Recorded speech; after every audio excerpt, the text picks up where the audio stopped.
आज हम गुरु चांडाल योग क्या होता है,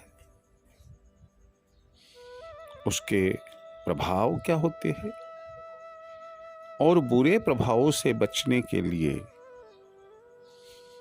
क्या उपाय हम कर सकते हैं, इसकी जानकारी आपको देंगे।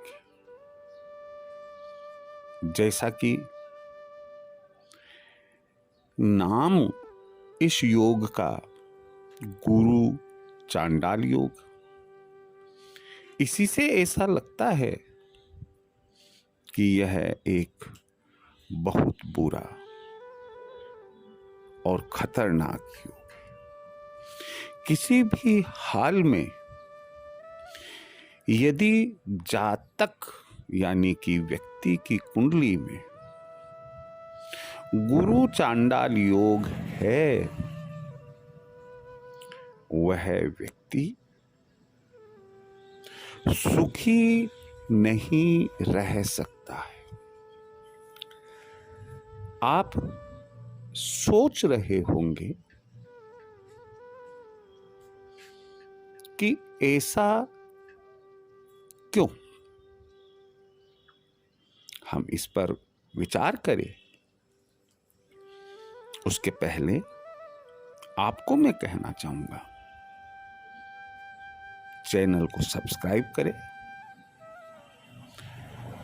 पूरा एपिसोड देखें और सुने, और अपना कोई कमेंट हो तो अवश्य दे।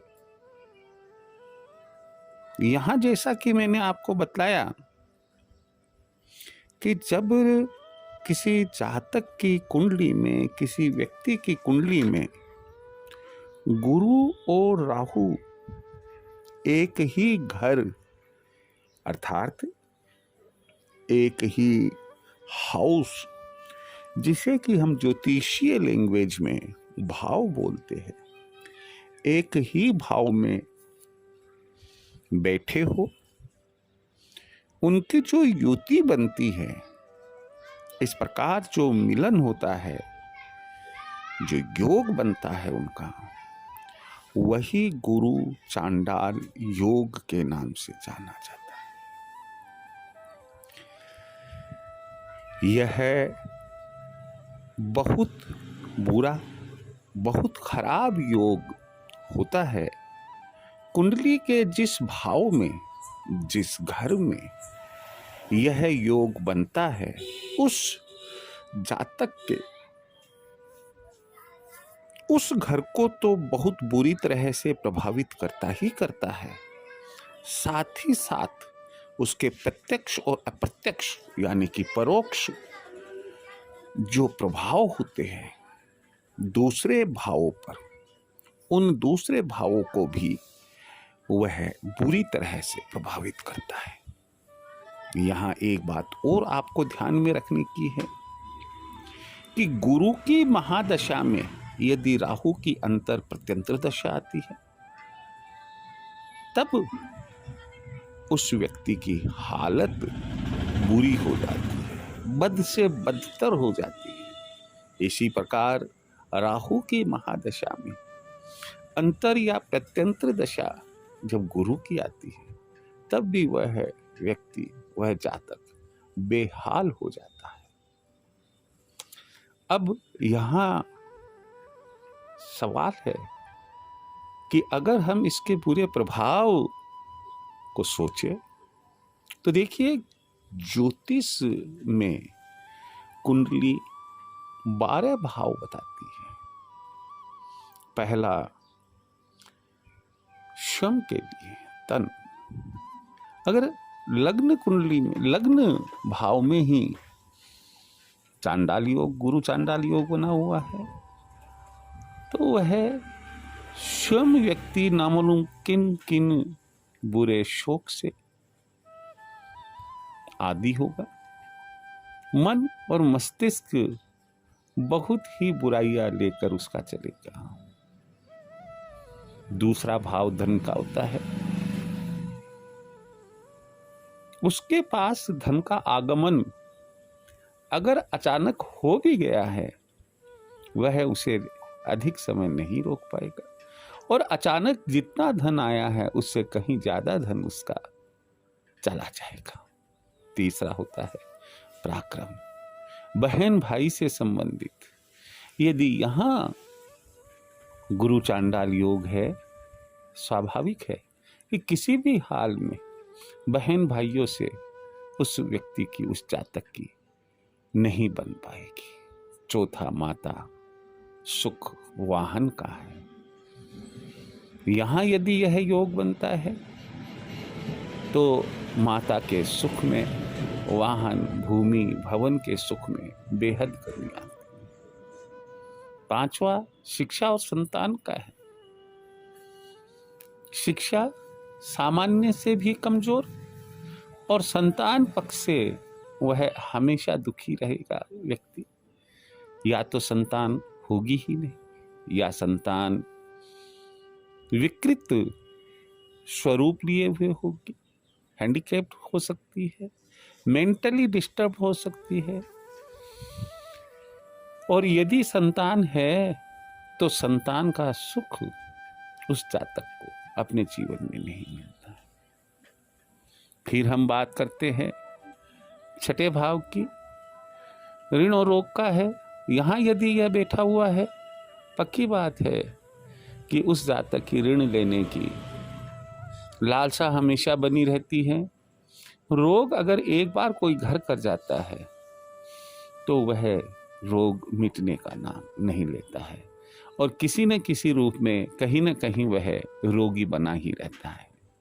सातवां भाव बड़ा महत्वपूर्ण है, जीवन साथी का होता है, दाम्पत्य जीवन का होता है। अगर यहाँ पर यह गुरु चांडाल योग है, हो सकता है कि जीवन साथी को ही छोड़ दे, या जीवन साथी बेहद परेशान रहेगा ऐसे व्यक्ति से। जीवन साथी से कदापि उनकी सौहार्दपूर्ण बातचीत नहीं बनती होगी। दुख भरा जीवन उसका जीवन साथी जिएगा। आयु भाव इसी प्रकार दूषित रहता है। धर्म भाव में वह अध्यात्म के प्रति, पूजा पाठ के प्रति अपनी रुचि नहीं दिखाता है। मंदिर में जाने से, मस्जिद में जाने से, चर्च गुरुद्वारा में जाने से वह कतराता है। भगवान का नाम लेना उसे अच्छा नहीं लगता है। फिर 10वें भाव पर हम आते हैं, कर्म, पिता, मान, सम्मान, नौकरी, व्यवसाय। अगर यहां पर गुरु चांडाल योग है, पिता से अनबन, या पैदा होते ही पिता की नौकरी का छूट जाना, पिता का अस्वस्थ हो जाना, पिता की मृत्यु हो जाना, स्वयं की नौकरी नहीं लगना, नौकरी लग गई तो बार बार नौकरी छूटना, व्यवसाय शुरू किया तो व्यवसाय में सफलता प्राप्त नहीं होगी, बहुत सी तकलीफें, कठिनाइयाँ वहाँ होगी, समाज में मान सम्मान में भारी कमी रहती रहेगी। फिर उसके बाद में 11वां भाव आता है आय का। जो स्थिति धन भाव की है, यहाँ आय भाव की रहेगी। ऐसे जातक की आय अगर गलती से हो गई तो वह अपने साथ में ना मालूम कितना और दूसरा पैसा ले जाएगी, और अगर आय होती भी है तो हो सकता है कि वह बुरे कार्यों से, दूषित कार्यों से होती हो। 12वां और अंतिम भाव व्यय होता है, अनावश्यक व्यय करवाता है, अनचाहे व्यय होते हैं, व्यय के नीचे वह जातक दब जाता है। तो इस प्रकार हमने देखा कि जिस घर में हो वह घर तो दूषित होता ही होता है, लेकिन जैसे इस योग की पूर्ण दृष्टि, साधी दृष्टि जिस घर पर पड़ती है वह भी दूषित हो जाता है।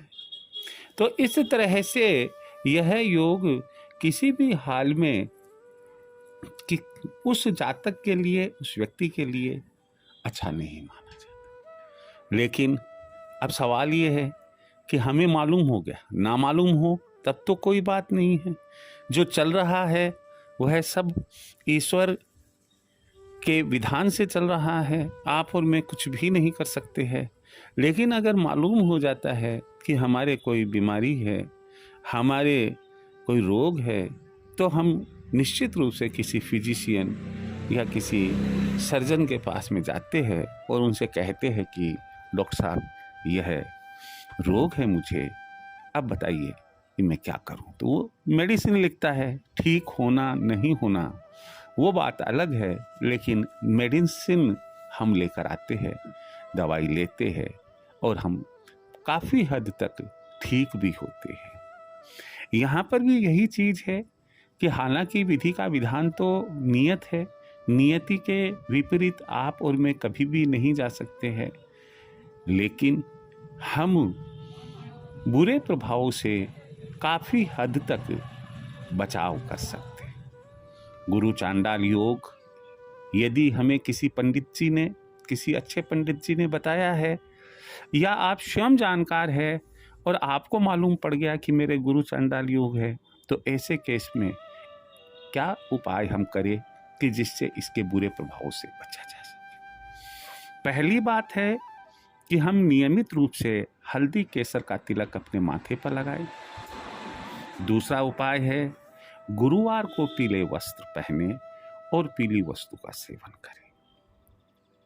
तीसरा उपाय है इसका, माता पिता गुरु इनका खूब सम्मान करें और सुबह शाम माता पिता के चरण स्पर्श करें और जहाँ पर भी गुरु मिल जाए उनके चरण स्पर्श करें।